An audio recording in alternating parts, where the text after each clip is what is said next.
Listo, entonces, primero, lo primero que hay que decir es que las ondas electromagnéticas son transversales. Esto es lo primero, ¿no? Entonces, una vez que Maxwell encontró la ecuación de onda, se puede decir que existen ondas electromagnéticas. Esas ondas pueden ser, por ejemplo, ondas sinusoidales.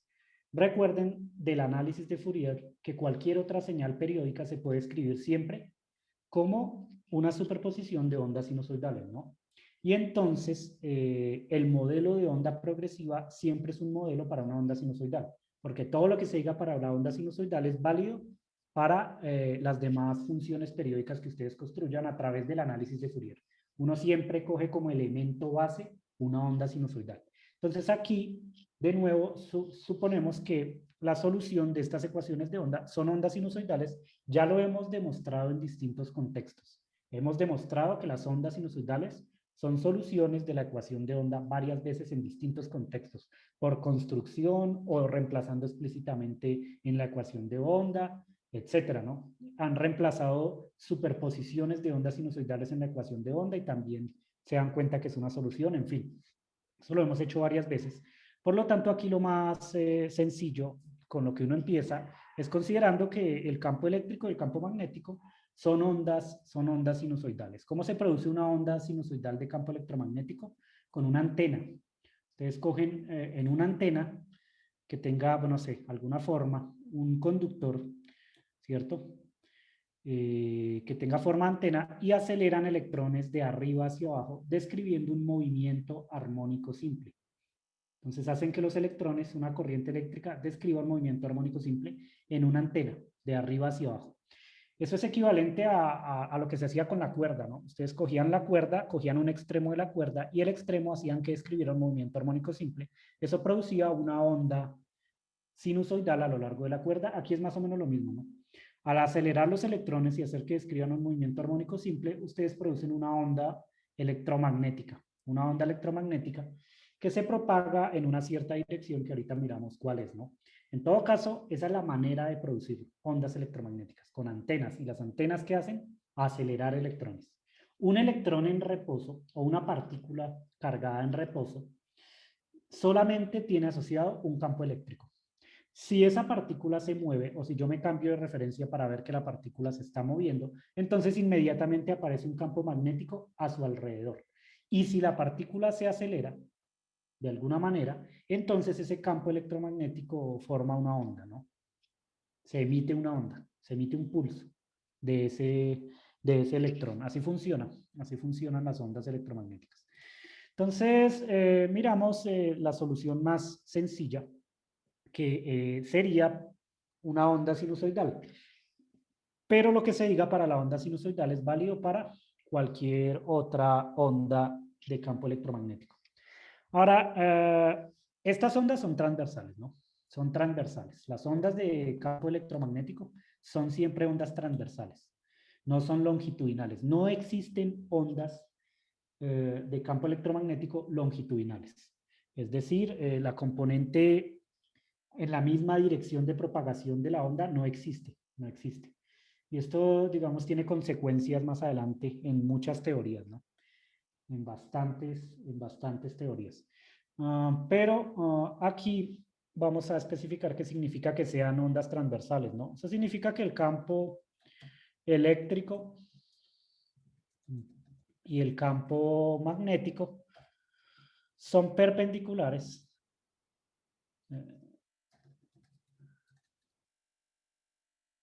Son perpendiculares entre sí mismos primero, ¿no?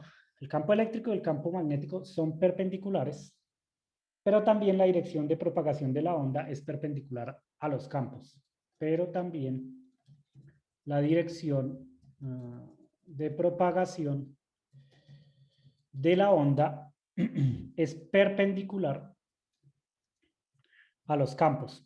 Entonces, ¿qué es lo que estoy diciendo aquí? Estoy diciendo primero, el campo eléctrico, y lo miran en este dibujito que está acá arriba, el campo eléctrico es perpendicular al campo magnético siempre. Es decir, forman un ángulo de 90 grados los dos. Pero no solo eso, sino que la dirección de propagación de la onda es también perpendicular al campo eléctrico y al campo magnético. Entonces, el campo eléctrico y el campo magnético definen un plano y ese plano se propaga en dirección perpendicular al plano, ¿no? Esa es la razón por la que se llaman ondas planas y es una consecuencia de la tercera ley de Maxwell. Ahorita lo vemos en detalle, ¿no? Primero les voy diciendo de manera simplemente descriptiva qué es lo que está pasando, pero tenemos que verlo desde el punto de vista de las leyes de Maxwell. La C es Entonces, la ¿qué es lo onda, que... profe. ¿Cómo? La C es la onda. La C es la dirección de propagación de la onda. Entonces, ¿qué es lo que está ocurriendo? El campo eléctrico, por ejemplo, en este caso particular, supongan que ustedes eligen su sistema de referencia coordenado de tal manera que el campo eléctrico está oscilando únicamente en dirección Y, ¿cierto? El campo eléctrico es un vector, es un vector. Y el vector puede estar dirigido en una dirección arbitraria, pero uno puede elegir el sistema coordenado de manera adecuada para que el campo eléctrico quede orientado en la misma dirección Y, por ejemplo. De esa manera lo que ustedes observarían es que el campo eléctrico está aquí oscilando en dirección Y. Es decir, aumenta y disminuye en dirección Y. Si uno hace eso, entonces el campo magnético va a oscilar en una dirección perpendicular al campo eléctrico. Por ejemplo, suponemos que está oscilando en dirección Z. En dirección Z. ¿Qué es lo que está ocurriendo? El campo eléctrico oscila en el eje Y, el campo magnético oscila en dirección Z, ¿cierto? En dirección Z, y esto define un plano, lo dibujo aquí el plano. Define este plano, el plano YZ, ¿no? Así, este plano que estoy dibujando acá. El plano YZ. Aunque, pongámoslo un poquito mejor. Algo así, ¿no? Define el plano YZ, el plano YZ. Yo creo que sin esa línea queda mejor, profe. Va a tocar. Sin esa línea, porque ahí se sobreentiende que está así, que agarra Es el plano que define. ¿Qué está pasando? El campo eléctrico y el campo magnético están oscilando en ese plano. ¿Cómo oscilan? La amplitud va desde 0 hasta un máximo. Entonces ustedes ven que a veces la amplitud es 0, entonces es un puntico lo que se ve, y luego ese punto se expande en todo el plano, y el campo eléctrico, el campo magnético se hace máximo y vuelve y se comprime, se hace 0, vuelve y se hace máximo, así, una onda sinusoidal, ¿no? Pero este plano no está quieto, no está quieto, sino que ese plano se va desplazando en una cierta dirección. La dirección de propagación es perpendicular al plano. Como en este caso el plano es el plano YZ, entonces la onda se propaga en dirección X. En dirección X. Entonces en este plano lo que se tiene es una oscilación, ¿cierto? Y esa oscilación se va propagando en dirección X. Si eso pasa, se forma el perfil que está aquí abajo. Miren abajo lo que está pasando, ¿no? El campo eléctrico está oscilando, describiendo una oscilación sinusoidal, pero además la onda se va propagando en dirección X. Entonces ustedes lo que en realidad están observando es que se están propagando planos. Planos. Y aquí hay un plano, así, y ese plano se va propagando, digamos, ya es, un tiempo posterior estará por acá. ¿Sí lo ven? Y así sucesivamente, los planos se van propagando.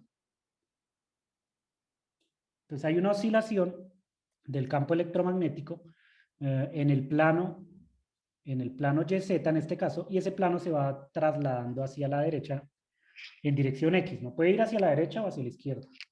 Hacia la derecha o hacia la izquierda. Eso es lo que está pasando descriptivamente. Entonces ustedes se tienen que imaginar el campo eléctrico y el campo magnético oscilando en este plano y moviéndose el plano hacia la derecha. Si uno hace la gráfica en 3 dimensiones, X, Y, Z, pues observa que se construye una onda sinusoidal. Pero aquí de nuevo lo que tienen que tener presente es que los elementos del medio, en este caso el medio es el mismo campo, están oscilando en dirección perpendicular a la propagación de la onda, lo mismo que pasaba con la cuerda.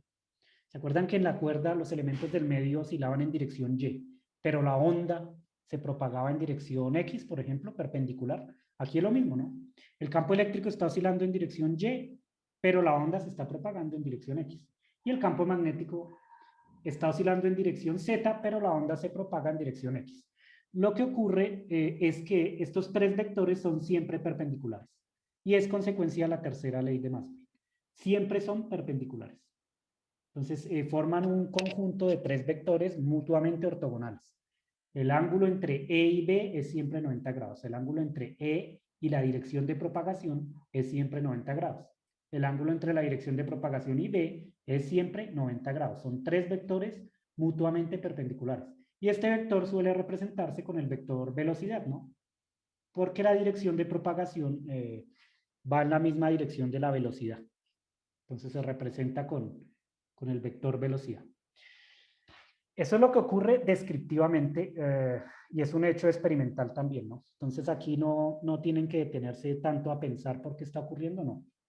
Esto es lo que ocurre en la práctica. Así funcionan las ondas electromagnéticas. Y se les llama ondas planas precisamente porque son planos que van viajando en el espacio, ¿cierto? Son planos viajando en el espacio. Ahora, estos planos, por supuesto, son un límite de las ondas esféricas, ¿no? No solamente existen ondas planas, sino también pueden existir ondas esféricas, pero las ondas esféricas también satisfacen la propiedad de que los vectores tienen que ser mutuamente ortogonales, el vector E, el vector B y el vector C. Solo que, digamos, si ustedes tienen una fuente puntual que está oscilando, eso va a producir una onda esférica, ¿no? Alejándose de la fuente puntual. Pero visto desde lo suficientemente lejos, esa onda esférica se convierte en una onda plana, ¿no? Entonces esto también sería algo así como un límite en el que estamos a cierta distancia de la fuente que produce la onda. Desde cierto límite se ven como ondas planas, ¿no? Por ahora nosotros vamos a considerar únicamente las ondas planas porque de nuevo estas son ondas sinusoidales y cualquier otra onda se puede escribir como una superposición de estas ondas planas. Eso quiere decir una onda esférica, por ejemplo, se puede escribir como una superposición de ondas planas. Cualquier otra onda, cualquier otra función periódica, una onda cilíndrica, una onda de cualquier forma arbitraria, se debe poder escribir siempre como una superposición de ondas planas de acuerdo con el análisis de Fourier, que no significa otra cosa más que una superposición de senos y cosenos, que es lo que ustedes están observando acá, el análisis de Fourier, el análisis de Fourier. Pero bueno, uno se va volviendo cada vez más técnico, ¿no? Uno ya no dice, bueno, las ondas son superposiciones de senos y cosenos de acuerdo al análisis de Fourier, no. Uno ya se refiere a ondas planas, ¿no? Cualquier otra onda o cualquier señal se puede escribir como una superposición de ondas planas. Y ustedes saben ya que estas ondas planas no son más que ondas sinusoidales que están oscilando en un plano y que se propagan en dirección perpendicular a ese plano. Ahora miremos un poquito de manera más técnica las propiedades entonces de estas funciones de onda para entender por qué está ocurriendo esto. Lo primero es entonces, miremos cómo queda la ecuación de onda en una dimensión. Entonces acá, ondas electromagnéticas en una dimensión. En una dimensión, primero vamos a escribir la ecuación de onda en tres dimensiones, ¿no? En tres dimensiones es esto. Ustedes tienen el laplaciano del campo eléctrico igual a 1 sobre c al cuadrado por la segunda derivada con respecto al tiempo del campo eléctrico. Esta es la ecuación de onda que también la habíamos encontrado cuando hicimos el límite del continuo de n osciladores acoplados para la cuerda, ¿se acuerdan? Esto ya lo habíamos encontrado antes, solo que no teníamos el campo eléctrico acá, sino que teníamos era una Y de xt, y acá no teníamos el laplaciano, sino que teníamos era una segunda derivada con respecto a x, por ejemplo.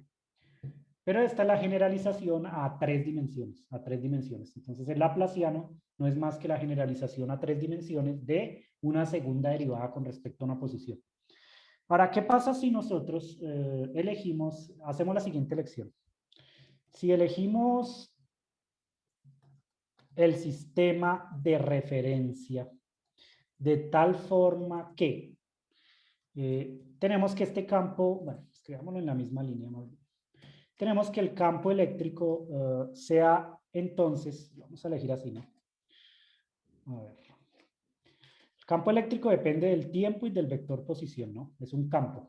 Si lo elegimos de tal forma que ese campo tenga esta estructura, únicamente tiene componente Y y se propaga en dirección X. Si elegimos que el campo sea de esta forma, entonces, ¿qué le pasa a la ecuación de onda? Miren que la lección que estoy haciendo es precisamente la que está aquí en este dibujo. Vamos a elegir el sistema coordenado de tal forma que el campo eléctrico está orientado a lo largo del eje y la onda se propaga en dirección X. Recuerden que el argumento de las ondas sinusoidales, la parte de la posición, es la que me dice en qué dirección se propaga la onda. Recuerden también el signo de la onda, ¿no? Si aparecía un signo menos, acompañando a la frecuencia, entonces se propagaba hacia la derecha. Si aparecía un signo más, se propagaba hacia la izquierda. En todo caso, esto me especifica que la onda se está propagando en dirección X. Hay que ver qué signo uno pone, ¿cierto? Pero además, este Y que está aquí me especifica que está oscilando en realidad en dirección Y. Uno para la cuerda no ponía este de Y, sino que ponía el Y directamente acá, ¿no? Que significaba los elementos de la cuerda están oscilando en dirección Y. Pero aquí ponemos más bien E sub Y. Recuerden además que el campo eléctrico, al ser un campo, tiene tres componentes, ¿no? E de X, E de Y, E de Z. Cada una de ellas es una función de la posición y el tiempo. Entonces nosotros acá estamos eligiendo el sistema coordenado de manera adecuada para que el campo quede en dirección Y. Entonces, de manera que no tenemos que escribir las tres componentes, sino que nos quedamos con una sola. Es una manera de abreviar los cálculos. Si hacemos esto, entonces, ¿qué le pasa a la ecuación de onda? Entonces, ¿qué ocurre? Voy a escribir la ecuación de onda explícitamente para que ustedes lo vean. El laplaciano es esto. El laplaciano es la segunda derivada con respecto a X del campo, ¿no? Ahorita, bueno, voy a dejar el campo aquí afuera y ahorita miramos qué cosa sobrevive. Pongámoslo aquí. Más la segunda derivada con respecto a Y, ¿cierto? Más la segunda derivada con respecto a Z. Esto es el laplaciano del campo igual bueno, todo este término que está aquí a la derecha, que es una segunda derivada con respecto al tiempo. ¿Qué ocurre? Haciendo esta lección del sistema coordenado, entonces nosotros cambiamos el campo y ponemos esto, ¿cierto? Aquí. Ponemos acá y lo ponemos acá también. Listo. Y este J lo vamos a poner acá adelante. J es el vector unitario en dirección Y, ¿no? ¿Qué ocurre? El campo eléctrico únicamente depende del tiempo y de la coordenada X. Entonces, ¿qué pasa con la segunda derivada con respecto a Z? Si se lo aplico a esta función que solo depende del tiempo y de X. ¿Cuánto valdría?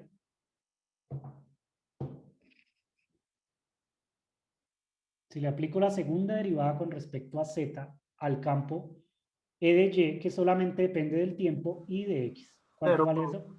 Cero. Cero, entonces este término no contribuye y ustedes lo quitan acá, lo quitan de la ecuación. ¿Qué pasa con el término, con la derivada parcial con respecto a Y?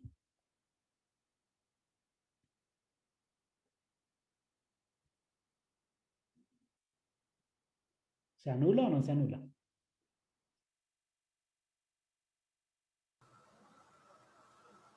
Pues, profe, si solamente depende de T y de X, en teoría tampoco debería contribuir, ¿no? Exacto, no contribuye. No se confundan con el subíndice Y acá. Esto Eso solo me me está, tiene pensativo, pero sí, esto no me está diciendo que el campo dependa de Y, me está diciendo que el campo está alineado a lo largo del eje Y, pero no hay una dependencia en Y, el campo solo depende del tiempo y de X. Cambia con el tiempo y con la posición X, de acuerdo con esta gráfica que ustedes tienen acá. Miren la gráfica del campo eléctrico. Está oscilando en dirección Y, pero si ustedes lo grafican, ¿de qué depende el campo? De X y del tiempo. Y simplemente me está diciendo que el campo está alineado a lo largo del eje Y, pero esto es solo una denominación, esto es solo notación, ¿no? Yo lo pude haber llamado E solo y ya, ¿cierto? Y tener presente que el campo está alineado en la dirección Y con este vector unitario J. Pero bueno, uno usualmente deja acá la denominación, deja este subíndice para que quede claro que el campo está alineado a lo largo del eje Y. Por lo tanto, este término no contribuye. Ustedes lo quitan de acá, queda solamente este. Entonces ustedes ponen E de Y, lo ponen dentro de la segunda derivada acá, así. Por otro lado, aquí no cambia nada, ¿no? Simplemente la derivada con respecto al tiempo. Y noten que esto es un vector, ¿no? Un vector a la izquierda y otro vector a la derecha, pero ambos están dirigidos en la misma dirección. Dos vectores son iguales si sus componentes son las mismas, ¿no? Y entonces pueden quitar la j. De dos maneras, ¿no? Argumentando que dos vectores son iguales si sus componentes son las mismas. Entonces, aquí la igualdad también sería para las componentes en dirección j. O le aplican el producto punto con j a ambos lados. Hacen así. j.jk, j.jk. Y j.j vale 1, porque estos son vectores unitarios. La norma es 1, y 1 por cualquier otra cantidad, pues es la misma cantidad, ¿no? De manera que queda una ecuación escalar. Una ecuación escalar. Esta es la ecuación de onda en una dimensión. Que recuerden, para la cuerda, en vez de E de Y, teníamos únicamente una Y acá. Es exactamente la misma ecuación, ¿no? Y nos aparecía, en vez de esta C, pues una B, que era la velocidad de propagación de la onda. Pero aquí ya ponemos la C, porque sabemos que esa velocidad de propagación es igual a la velocidad de la luz. La velocidad de la luz en el vacío se representa con esta C, y es una constante universal. Entonces, por eso se reserva una letra para esa velocidad. Porque hasta la fecha no se ha observado experimentalmente que algo se pueda mover más rápido que la luz. Entonces, esta es una constante universal, que vale aproximadamente 3 por 10 a la 8 metros por segundo, o 300.000 kilómetros por segundo, ¿no? Es un poquito menos. Sí, el número exacto es un poquito menos, pero bueno, más o menos eso. Y entonces tenemos la ecuación de onda para el campo eléctrico de manera totalmente análoga. Ustedes pueden encontrar la ecuación de onda en una dimensión para el campo magnético. Dijimos que el campo eléctrico está orientado en dirección Y, ¿cierto? Y que viaja la onda en dirección X, por lo que el campo magnético debe estar orientado a lo largo del eje Z. Y entonces la ecuación que satisface el campo magnético para este caso particular es esta: B de Z, B de Z. Depende del tiempo y de la coordenada X. Y acá lo cambian también por B de Z, ¿no? Porque ahora el campo magnético, de acuerdo con nuestra elección del sistema coordenado, está a lo largo del eje Z y la onda se propaga en dirección X. Entonces este campo está oscilando, miren acá abajo la curva verde, está oscilando en el eje Z, a lo largo del eje Z. Y la onda se va propagando en dirección X. Entonces depende de X y del tiempo, y el campo está alineado a lo largo del eje Z. Por eso tenemos ahora la ecuación de onda para el campo magnético en una dimensión de esta forma. ¿Cuáles son las soluciones de estas ecuaciones de onda? Las soluciones de la ecuación de onda en una dimensión son conocidas, muy conocidas para ustedes. Entonces, la primera, E de Y, xt, se puede escribir como un E sub 0, que es la amplitud, por el seno de kx más o menos omega por t más un delta. Si la onda se está propagando en dirección positiva de las X, entonces, ¿qué signo pongo acá? Por ejemplo, el dibujito que tenemos acá se está propagando en la dirección positiva de las X, hacia la derecha. ¿Qué signo pondrían acá?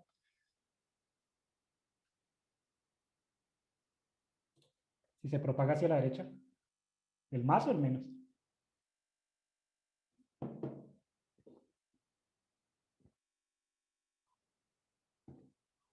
El menos, ¿no? No es algo que haya que pensar, el menos. Porque si ustedes le restan una cantidad al argumento de una función, esa función se desplaza hacia la derecha. Entonces, el menos. Y bueno, B de Z sería lo siguiente. Sería un B de 0, ¿cierto?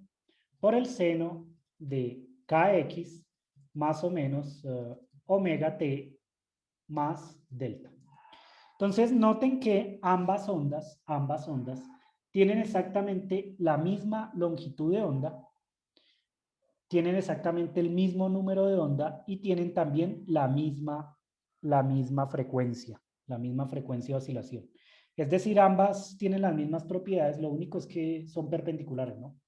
Pero des en cuenta que ambas oscilan con la misma longitud de onda, la distancia entre dos máximos. La distancia entre aquí y aquí es la longitud de onda, ¿no? La distancia de acá a acá es la longitud de onda para el campo magnético. Así. Des en cuenta que ambas tienen la misma longitud de onda y por lo tanto el número de onda es también el mismo para ambas ondas. Por otro lado, la frecuencia también es la misma. La frecuencia es la misma porque ambas ondas viajan con la misma velocidad, la velocidad de la luz. Y entonces, si conozco la velocidad y conozco el número de onda, calculo la frecuencia. Y la frecuencia es igual para ambas, ¿no? Entonces aquí como una nota, se los dejo especificado, nota, la longitud de onda de las ondas eléctrica y magnética son la misma, ¿cierto? Ambas tienen la misma longitud de onda. Por lo tanto, el número de onda y la frecuencia también son iguales en ambas ondas. Recordar la relación velocidad de propagación de la onda igual a omega, que es la frecuencia, dividido el número de onda. Pero aquí la velocidad de propagación es conocida. Se conoce. Ya se sabe cuál es una constante, vale C. 300.000 kilómetros por segundo. Y entonces ustedes acá ponen, esto es aproximadamente 3 por 10 a la 8 metros por segundo. Entonces, ¿qué me está diciendo esto? Que si uno conoce el número de onda, puede calcular la frecuencia. Porque la velocidad de la luz es conocida, ¿no? Es un poco distinto a lo que pasaban con las ondas de sonido o las ondas mecánicas, porque allá sí la velocidad podía cambiar, ¿no? Pero aquí ya la conocemos bien. Es este valor que está acá. Entonces, noten que si la longitud de onda es la misma, entonces todas las demás cantidades son iguales. Y des en cuenta que además ambas ondas también tienen la misma fase. Ambas están producidas con la misma fase porque estas ondas se autopropagan. Entonces, si el campo eléctrico está oscilando, entonces aparece un campo magnético oscilando también, ¿no? Al mismo tiempo, ¿no? Si ustedes generan un campo eléctrico que oscila, de inmediatamente aparece un campo magnético oscilando, pero en dirección perpendicular al campo eléctrico, de manera que ambas ondas están en fase. Miren que ambas tienen las mismas amplitudes en distintos puntos. Ambas llegan a cero al mismo tiempo. Entonces son ondas que están en fase. Entonces la constante de fase en ambas funciones de onda debe ser también igual. Están en fase ambas. Están en fase. Entonces, esas son las soluciones, ¿no? Las soluciones de esto. Y lo pongo aquí como otra nota, nota 2. Ambas ondas están en fase. Están en fase. O sea, delta es lo mismo en ambos casos. ¿Cuál es la única diferencia entre las dos ondas en realidad? La amplitud. La amplitud. Tienen que tenerlo presente. La única diferencia entonces es la amplitud de las ondas. Es lo único que es diferente en estas dos ondas. La amplitud de oscilación. Profe, Sí. una preguntita. ¿Qué pasaría con la onda si atraviesa un material ferromagnético? Esa pregunta toca... más adelante voy a hablarles un poquito de qué pasa cuando una onda llega a un material. Entonces la dejamos para más adelante la preguntita, ¿listo? Listo. Listo. Entonces, ahora miremos propiedades de las ondas electromagnéticas. 3. Propiedades de las ondas electromagnéticas. Revisemos la tercera ley de Maxwell. Revisemos la tercera ley de Maxwell.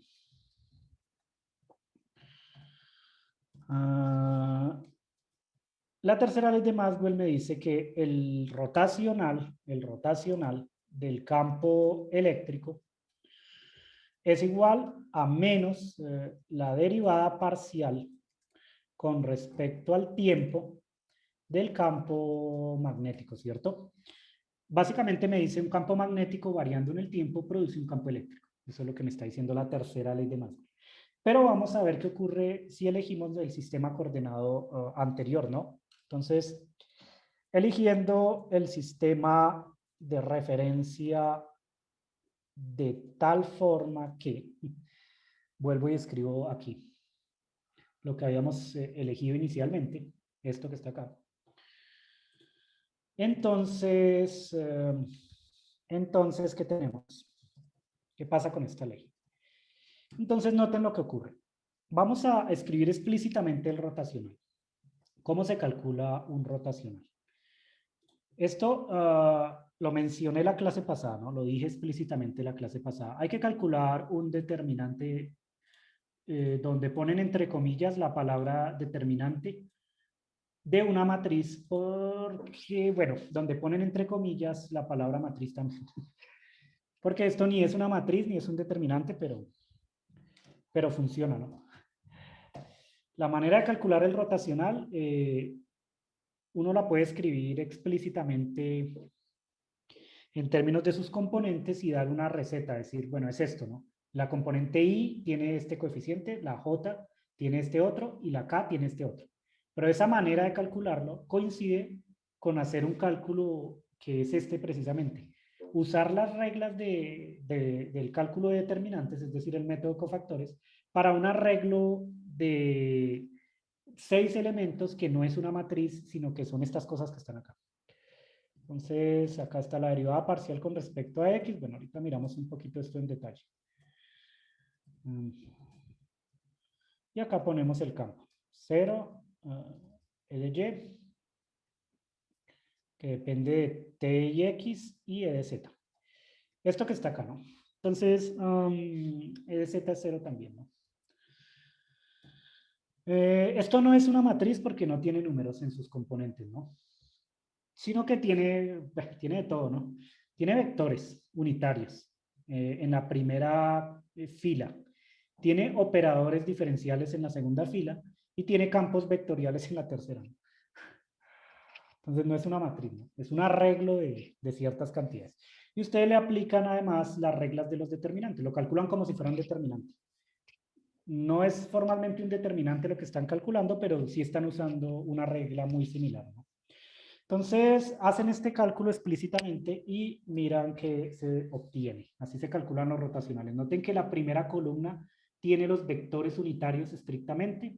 La segunda columna tiene el primer vector, el vector nabla. Esta notación que yo escribí aquí es solamente una notación abreviada de estas derivadas.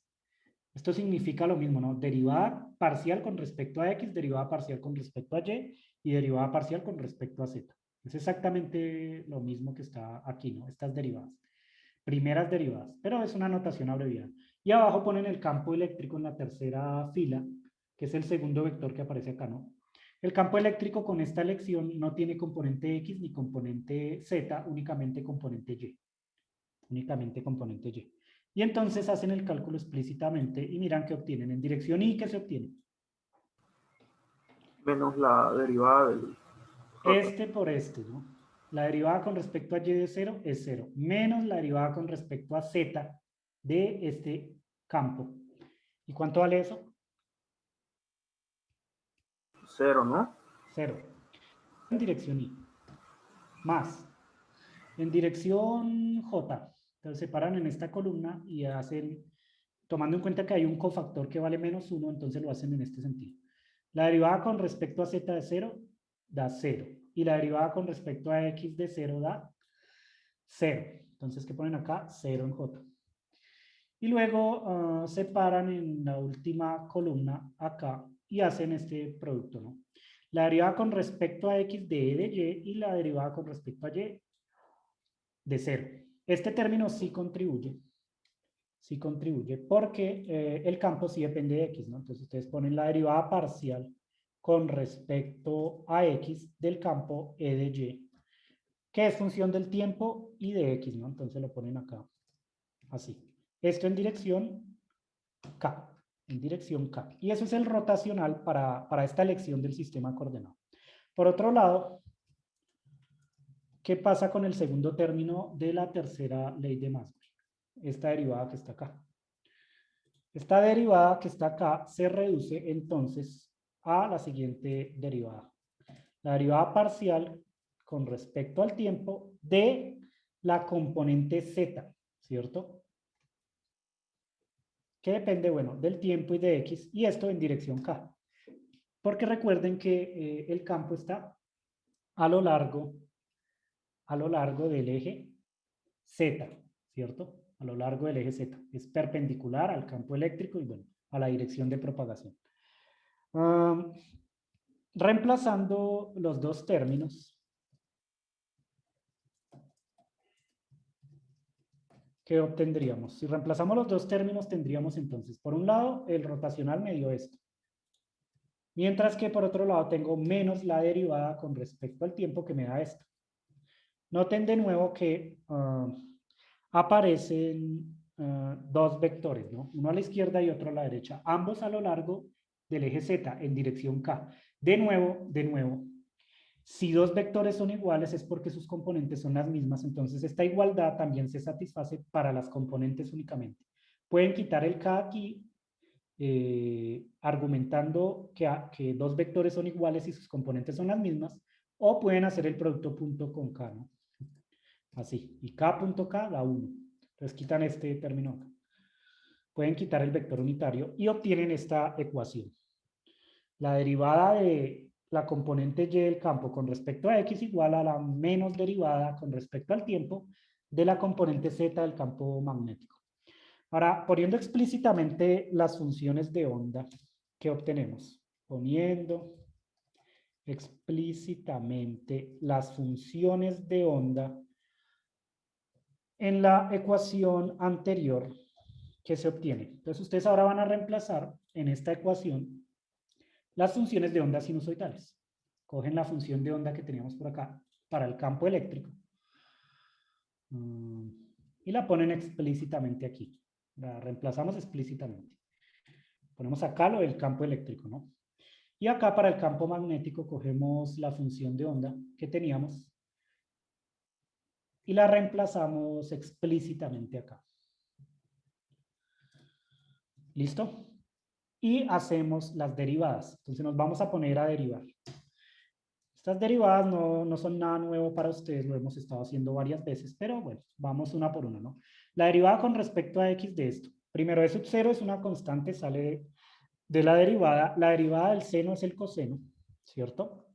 Entonces acá tienen kx más o menos omega por t más delta. Y sale una derivada interna. Esa derivada interna es precisamente la k, porque estoy derivando con respecto a x. Estoy derivando con respecto a x. Por otro lado, nosotros tenemos aquí que me sale un menos la derivada con respecto al tiempo de esta cantidad que está aquí, ¿no? Entonces, de nuevo, b sub 0 sale de la derivada, ponen el coseno de todo esto, más o menos omega t más delta, ¿cierto? Y sacan la derivada interna, que sería más o menos, dependiendo de la dirección de la onda, ¿no? Más o menos omega multiplicado por el menos que estaba aquí atrás. Entonces uno cambia el signo. Menos por más da más, menos por menos da, perdón, menos por más da menos, menos por menos da más. Entonces acá ponen menos más, ¿no? Menos más. El signo, los signos contrarios a los que están acá, ¿no? Multiplicado por omega. Si la onda, si está viajando hacia la derecha, pues acá queda un más afuera. Si está viajando hacia la izquierda, queda un menos. En todo caso, noten que el coseno se cancela. Perdí esto. Noten que el coseno se cancela. ¿Sí lo ven? El coseno es igual en ambos términos. Y entonces ustedes obtienen k por e sub 0 igual a menos más omega por b sub 0. ¿Cierto? Y de aquí es importante ver lo siguiente. Tomando únicamente la magnitud de los campos, llegamos a la siguiente conclusión. Tomando únicamente la magnitud, no nos preocupamos por la dirección de propagación de la onda, de los campos, entonces no nos preocupamos por los dos signos que están aquí atrás, sino que obtenemos lo siguiente. Quitan el signo que está aquí, cogen este K que está acá y lo pasan a dividir acá. Donde estas son las magnitudes, ¿no? Únicamente las magnitudes. No voy a poner acá el valor absoluto para no escribir tanto, pero digamos, simplemente está especificado acá arriba, ¿no? Pero ustedes saben cuánto vale omega sobre K. ¿Cuánto vale omega sobre K? Nosotros ya lo escribimos aquí arribita. Omega sobre K es la velocidad de propagación, que sabemos que es una constante universal. Entonces, como consecuencia, lo que estamos observando es que E sub 0 es igual a la velocidad de la luz por B sub 0. Dicho de otra forma, el campo magnético es mucho más débil que el campo eléctrico. ¿Cuántas veces más débil? C veces más débil. Primero, ¿no? Primera consecuencia.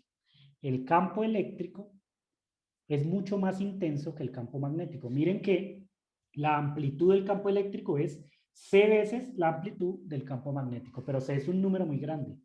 3 por 10 a la 8 metros por segundo. Eso quiere decir que el campo eléctrico es 3 por 10 a la 8 veces más intenso que el campo magnético. Por lo que en la práctica lo que se suele medir son campos eléctricos, ¿no? Es más fácil detectar un campo eléctrico que detectar un campo magnético, porque los campos magnéticos son muy débiles. Son campos muy débiles. Eso es lo primero, ¿no? Pero además, notemos lo siguiente.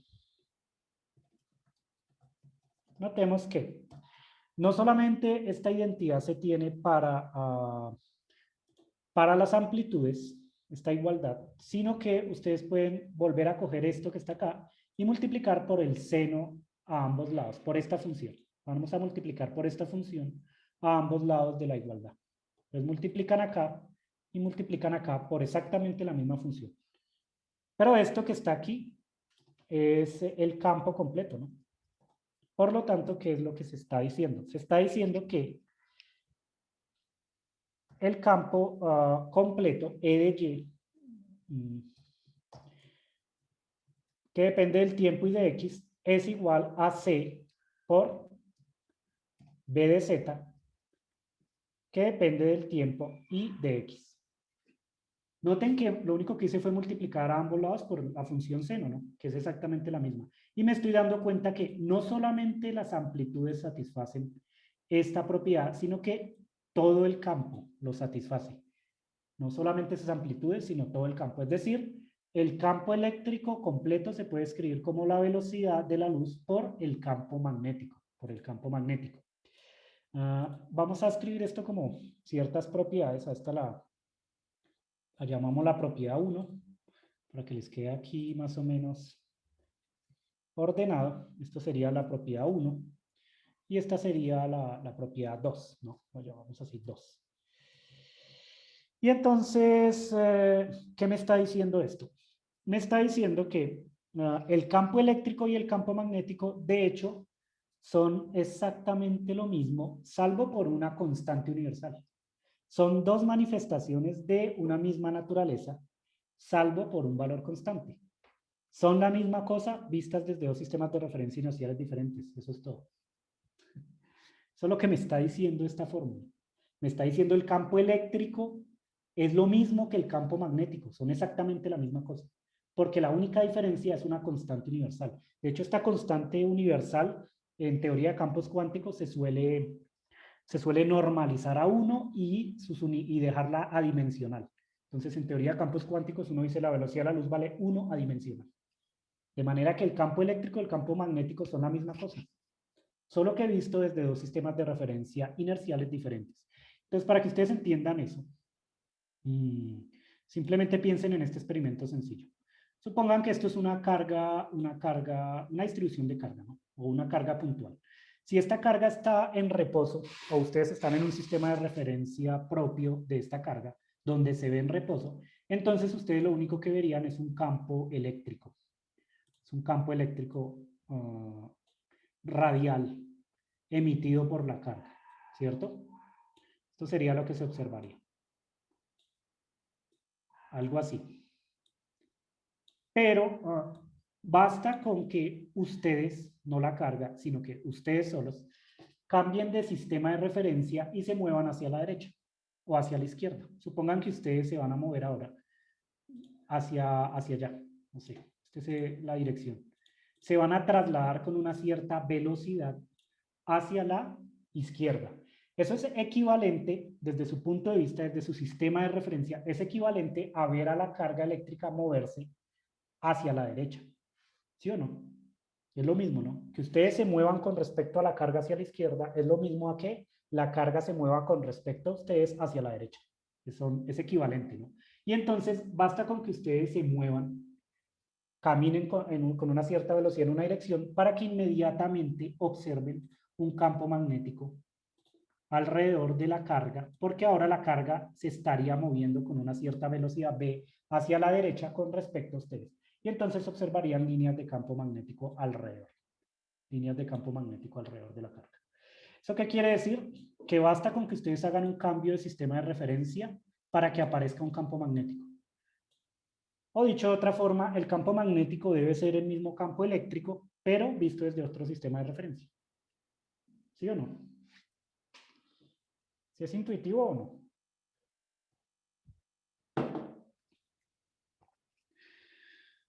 Son la misma cosa visto desde dos sistemas de referencia diferentes. Eso es precisamente lo que me está diciendo esta fórmula. Noten que el campo eléctrico y el campo magnético son solo dos manifestaciones de una misma cosa, visto desde dos sistemas de referencia diferentes. Y entonces, bueno, se los dejo escritos acá en las notas de clase para que lo recuerden. El campo eléctrico y el campo magnético son dos manifestaciones de una misma naturaleza. Dicho de otra forma, de manera más coloquial, son la misma cosa, visto desde dos sistemas de referencia inerciales diferentes. Desde dos sistemas de referencia inerciales diferentes. Listo. Entonces, esta es otra de las propiedades que tienen los campos electromagnéticos. Y bueno, ¿qué hacemos ahora? Ahora vamos a escribirlo de todas formas de manera más general. En forma general, ustedes pueden ver que en general lo que se tiene es que el campo eléctrico, ¿cierto? Que depende de la posición y del tiempo, ¿cierto? Se puede escribir como el vector velocidad producto cruz con el campo magnético. Se puede escribir así. Y bueno, esta es una propiedad que aparece más adelante en varios cursos también, que es necesario usarla, ¿no? Por ejemplo, aparece en mecánica cuántica cuando se va a estudiar la estructura fina del átomo de hidrógeno. Porque hay que ver cómo es la interacción entre el campo magnético producido por el protón y el momento magnético del electrón. Entonces, allá es necesaria esta fórmula que les estoy escribiendo acá, que no es más que una consecuencia de la tercera ley de Maxwell, ¿cierto? Pero bueno, lo ven acá fácilmente, ¿no? Esto forma un conjunto mutuamente ortogonal. Entonces, el campo eléctrico se puede obtener como el campo magnético por la velocidad de la luz y la dirección de propagación es un vector que es perpendicular al plano que definen estos dos vectores, ¿no? Entonces, la dirección de propagación es X si el campo está en Z, el campo magnético en Z y el campo eléctrico en Y, ¿no? Es fácil verlo, ¿no? Entonces, si ustedes quieren encontrar la dirección del campo eléctrico, por ejemplo, hacen el producto cruz entre la velocidad y el campo magnético. Lo miran de acá. Cogen X cruz Z y les da la dirección Y.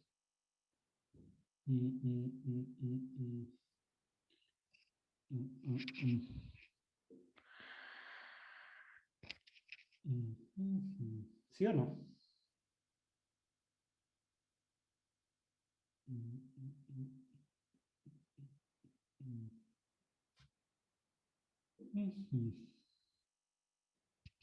X cruz Z, profe. De aquí no sé, pero que este Z en realidad ese, Pues sí, ¿no? Por la mano derecha, ¿no? digamos, este no me ayuda mucho, ¿no? Pero que debería ser, a ver, para que respete la regla de la mano derecha, X, Y, Z.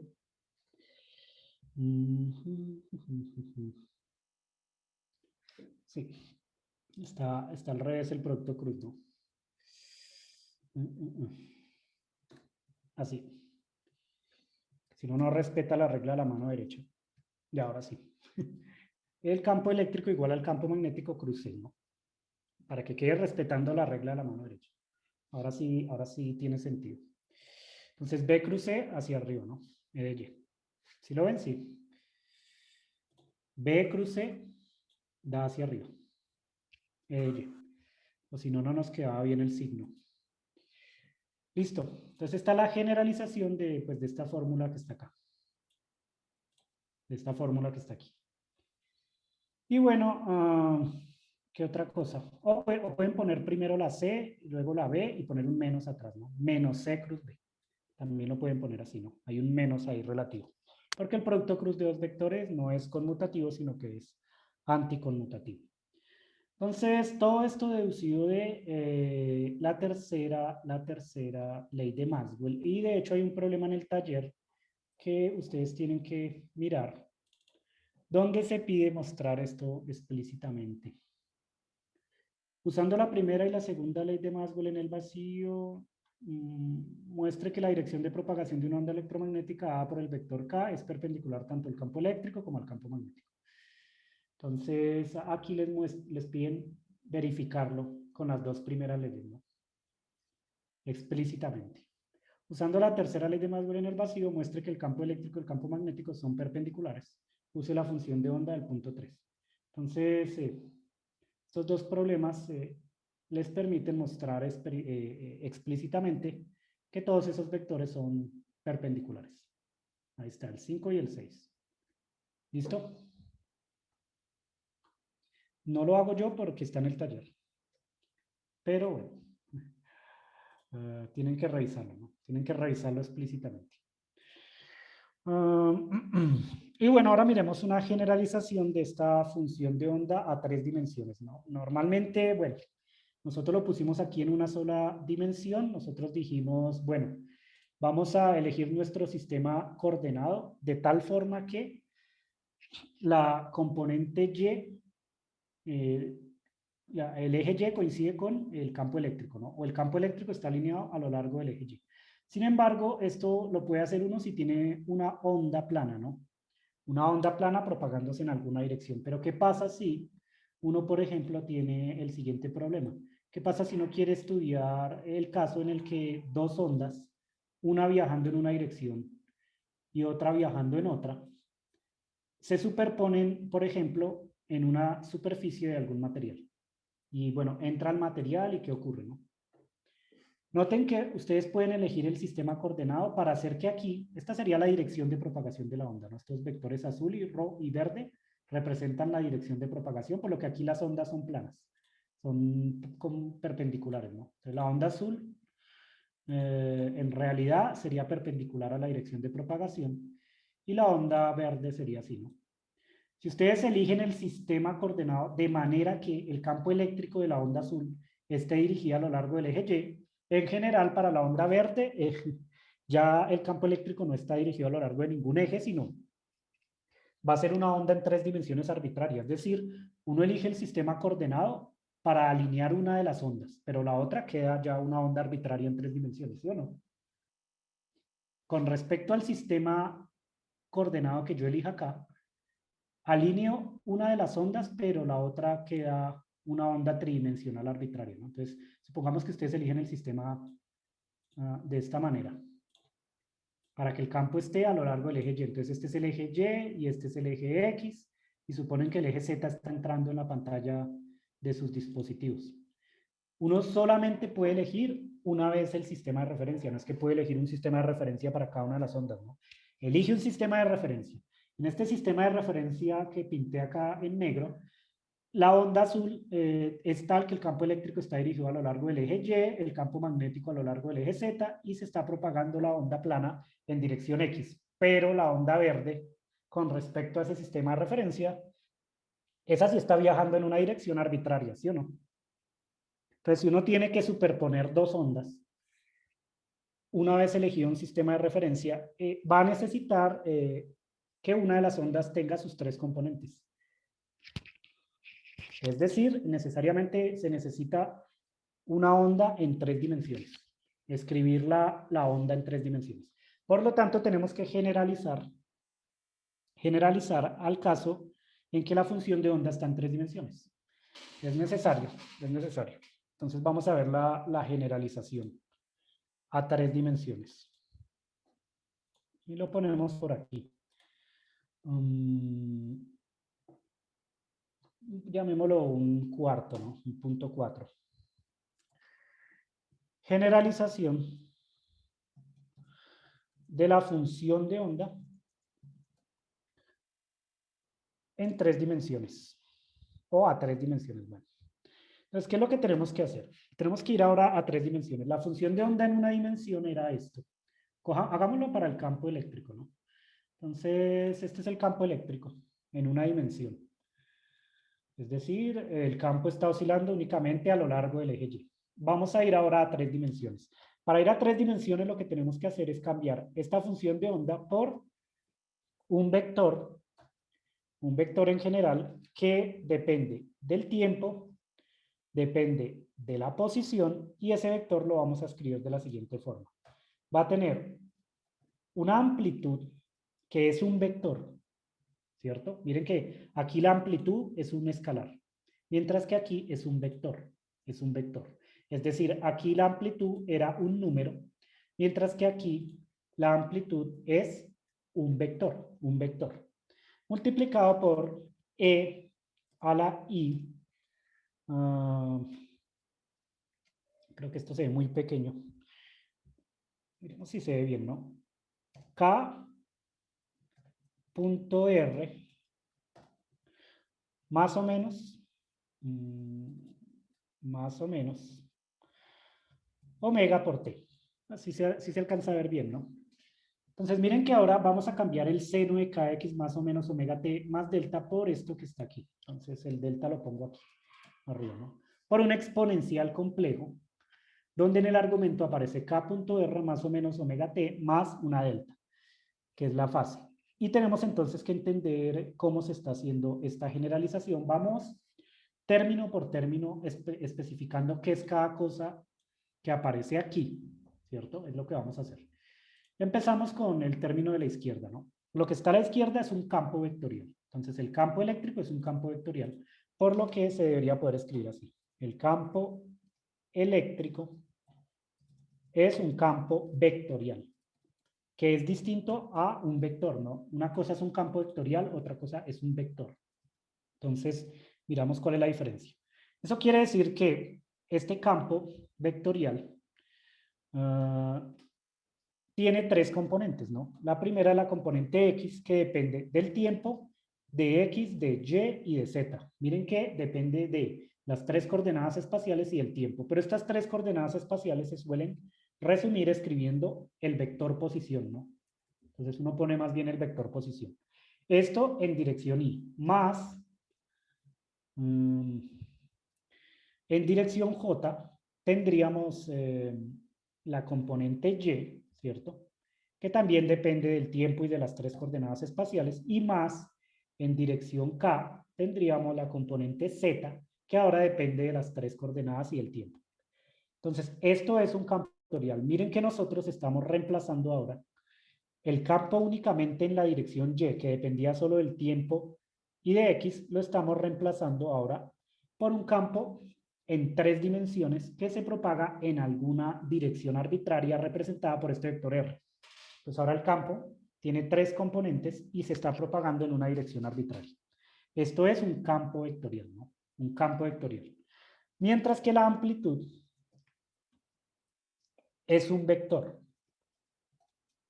No un campo vectorial, sino un vector. Y ahora entonces vamos a cambiar este E sub 0 precisamente por el vector E sub 0. Miren la diferencia.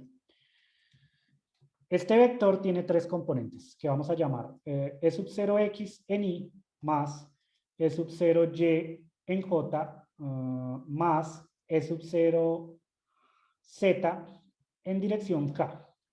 No es un campo, es solamente un vector. ¿Eso qué quiere decir? Que estos son números, no son funciones. Números. Números. 5 coulombs por voltios, por ejemplo. Un número, un número. Mientras que aquí arriba el campo, los coeficientes de los vectores unitarios son funciones. Entonces noten que hay una diferencia entre ser campo o ser vector. Si yo tengo un vector, aquí tengo números en sus componentes. 5, 6, 7. Mientras que si tengo un campo, acá tengo funciones. Por ejemplo, seno de kx menos omega t más delta, ¿cierto? Una función, una función. Eso con respecto a la amplitud. Ahora, cada componente se puede entonces calcular de la siguiente manera. Cada componente del campo se puede entonces calcular de la siguiente manera. Noten que una componente cualquiera, sub j, que depende del tiempo y del vector posición, se puede entonces escribir como una E sub 0 j por el exponencial que está acá. Por todo este exponencial. Donde yo estoy denotando con esta j las tres coordenadas, ¿no? X, Y y Z. Entonces yo puedo encontrar una expresión para cada una de estas componentes en términos de E sub 0 y de esta exponencial. ¿Sí lo ven? Cada componente es una función. ¿Cuál función? E sub 0 j por E a la I k punto R más o menos omega t más delta. Son funciones del espacio y del tiempo. Por eso esto es un campo vectorial. Por otra parte, miramos cómo entender esta generalización a tres dimensiones, ¿no? Este exponencial complejo, ¿por qué aparece, no? Miramos lo siguiente. Por otra parte, lo que se está haciendo es que ahora el seno se está cambiando. El seno se está cambiando por este exponencial completo. Entonces lo escribo acá. ¿Y cómo se entiende esta generalización? Entonces miren que los exponenciales complejos se pueden escribir como, primero, esta es una relación que uno encuentra haciendo la serie de potencias del exponencial y bueno, la serie de potencias de las funciones trigonométricas. Uno encuentra que esta función se puede escribir de la siguiente manera. Vamos aquí el argumento completo.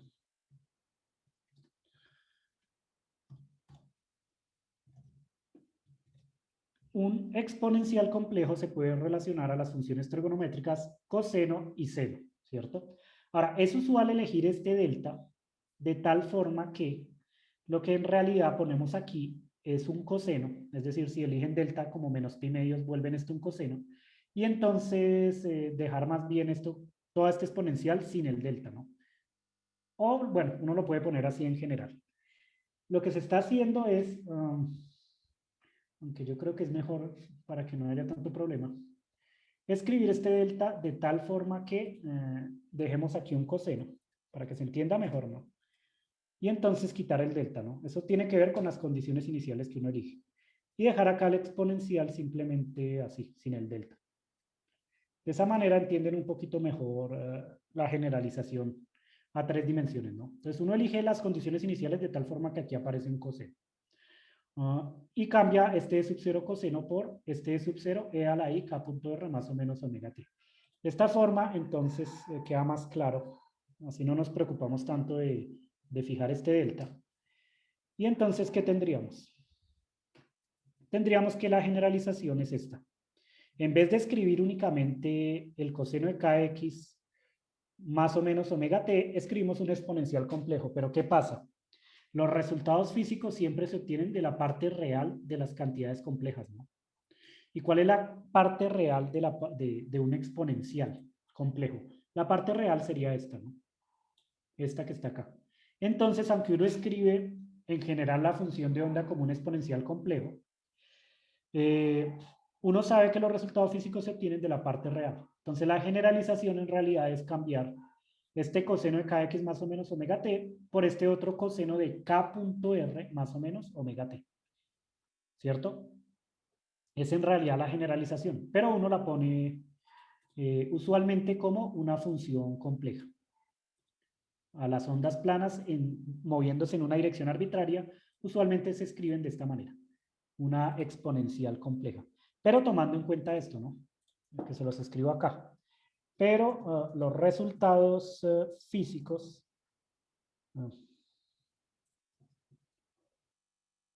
se obtienen siempre de la parte real de los números complejos, ¿no? O de las cantidades complejas. Entonces, básicamente ustedes notan aquí que este coseno de kx más o menos omega t en realidad se está reemplazando por la parte real de este exponencial, que no es otra cosa más que el coseno de k.r más o menos omega t.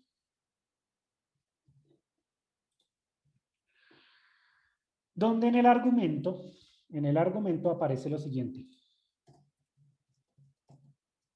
En el argumento del coseno aparece que vamos a cambiar kx por un vector k.r, por esta cantidad, ¿no? Por k.r. Y aquí se toma en cuenta que primero r pues es el vector posición, ¿cierto? Es x en y más y en j más z en k. Mientras que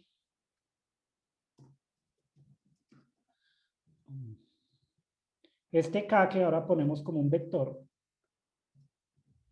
se escribe como un k sub x en dirección y más un k sub y en dirección j más un k sub z en dirección k, ¿cierto? Noten que esta cantidad que está aquí se llama vector de onda. Este es el vector de onda. Vector de onda. Y es la generalización a 3 dimensiones del número de onda, ¿no? Entonces uno cambia el número de onda por un vector de onda. Este vector de onda apunta también en la dirección de propagación de la onda, porque recuerden que es proporcional a la velocidad de la luz, ¿no? Entonces ustedes tienen que el vector de onda es proporcional a la velocidad. Es decir, tiene la misma dirección de la velocidad. Entonces ustedes acá, la dirección de propagación de la onda también la pueden ver con el vector de onda. Lo escribo por acá como una nota. La dirección de propagación de la onda es la misma dirección del vector de onda. Ambos tienen la misma dirección. ¿Listo? O sea, la dirección de propagación de la onda es la misma dirección del vector de onda. Este vector de onda apunta en la dirección de propagación. Mientras que este R que está aquí, bueno, recuerden que este es el vector posición, ¿no? Se está haciendo el cambio X, se cambia por todo el vector posición. Un momentico, cierro acá. Se cambia por todo el vector posición. Entonces, esto que está acá, les dejo escrito, esto es el vector posición. Vector posición. Entonces, toda esta es la generalización que hay que hacer, ¿no? Entonces, por lo tanto, des en cuenta que este k.r no es más que otra cosa que k por x, ¿cierto? Kx por x más ky por y más kz por z. Porque es el producto punto entre k y r, y los productos puntos se hacen componente a componente, ¿no? X por kx más y por ky más z por kz. No es otra cosa más que la generalización a 3 dimensiones de esta cantidad. Entonces ahora la dirección de propagación me la da este vector de onda. ¿Listo? Y así, bueno, se entiende esta generalización. Ahora hay un problema del taller que es precisamente mostrar que esta función completa es solución de la ecuación de onda en 3 dimensiones para el campo eléctrico, ¿no? Entonces lo que hay que hacer precisamente es reemplazarla directamente en la ecuación de onda, acá en esta ecuación de onda, reemplazarla directamente y darse cuenta que lo que está a la izquierda es igual a lo que está a la derecha, ¿no? Entonces, si escriben la ecuación de onda así, entonces a la izquierda, después de reemplazar el campo explícitamente en 3 dimensiones, les tiene que dar 0. Después de hacer todas las derivadas necesarias al final, les tiene que dar 0. Si lo hacen así. O si usan la ecuación de onda en la forma, en esta forma, por ejemplo, entonces hacen la derivada con respecto a la posición a la izquierda, a la derecha derivan con respecto al tiempo 2 veces y van derivando hasta que obtienen que lo que está a la izquierda es igual a lo que está a la derecha. Cualquiera de las dos formas es análoga, ¿no? En todo caso, deben verificar que este exponencial complejo, que es la generalización a 3 dimensiones, o la solución de la función de onda en 3 dimensiones es lo mismo, ¿no? Esto que está acá es solución de la ecuación de onda en 3 dimensiones, es decir, esta es una solución de la ecuación de onda en 3 dimensiones. Es uno de los problemas del taller. Y bueno, dejamos hoy aquí. Voy a pausar el video para que no quede muy largo.